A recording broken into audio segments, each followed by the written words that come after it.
Olá pessoal, eu sou Pedro Brandão, professor de língua portuguesa formado pela PUC do Rio de Janeiro. Começa agora mais uma videoaula do nosso canal Português Papo Cabeça. Em primeiro lugar, inscreva-se no nosso canal para não perder nenhuma das nossas próximas videoaulas e ative o sininho para receber todas as notificações. Nessa aula, vamos prosseguir o assunto de figuras de linguagem. Vamos entender uma coisa. Como eu digo no encerramento das videoaulas, o nosso canal busca estudar os recursos da nossa língua para que possam tanto escrever textos de forma adequada, como também interpretar textos de forma adequada, o que requer um uso diferenciado, mais expressivo, mais elaborado e, em alguns casos, até mesmo artístico da nossa língua. Nesse ponto entram as figuras de linguagem, os recursos da nossa língua que servem para se falar ou escrever alguma coisa querendo dizer outra. Existem 4 categorias de figuras de linguagem. As figuras de palavra, que foram assunto da videoaula de sexta-feira passada, as figuras de pensamento, que é o assunto dessa videoaula, e ainda as figuras de fonética e as figuras de sintaxe. Então, nessa aula, nós vamos estudar as figuras de pensamento. Segue um quadro. Vejam essa tirinha da série Viver Dói, da desenhista Fabiane Langona. Já dei o meu melhor, já dei o meu médio melhor, mas o meu pior só consigo dar para mim mesma. Agora vejam as frases da tirinha como um todo. Vejam que as falas da personagem fazem uma enumeração progressiva de uma ideia em ordem decrescente. Ou seja, começa no melhor, depois vai para o médio melhor, até finalmente chegar no pior. Essa é a primeira figura de linguagem que nós vamos estudar nessa videoaula. A gradação, que consiste na enumeração progressiva de uma ideia, que pode intensificar para menos, como no caso da tirinha, ou para mais, como na frase do tipo: Joana suspirou, cochichou, falou, gritou, berrou. Outra figura de pensamento é a hipérbole, que consiste no uso de um exagero para se expressar uma ideia, numa frase do tipo: já pedi isso milhares de vezes.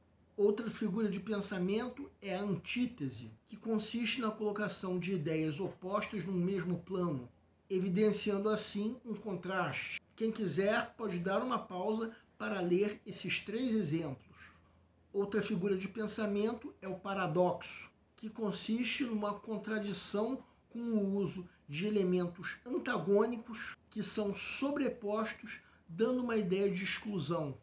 Vejam como exemplo esse verso de Luís de Camões, que veio a ser retomado na música Monte Castelo, de Renato Russo. Como algo, uma ferida, por exemplo, pode doer e não ser sentido? Não dá.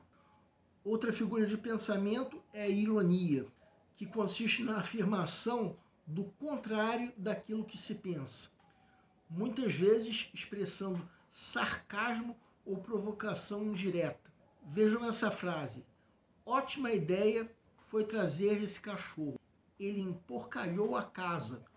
Outra figura de pensamento é o eufemismo, que consiste em expressar um fato desagradável de forma mais amena. Quando dizemos ele dorme o sono eterno, é uma forma amena de se dizer ele morreu. Por fim, vamos estudar a figura da prosopopeia ou personificação, que consiste em atribuir a animais ou seres inanimados características humanas. Vejam essas 2 frases. Na primeira frase, a lua, um corpo celeste, não olha nem tem inveja. Na segunda frase, máquina é um objeto, então não odeia ninguém. Bem, essa foi a nossa segunda aula sobre figuras de linguagem, em que nós abordamos as figuras de pensamento.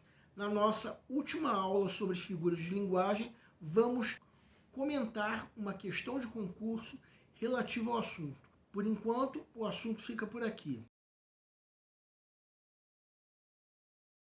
O nosso canal Português Papo Cabeça antigamente se chamava Aprenda a Língua Portuguesa.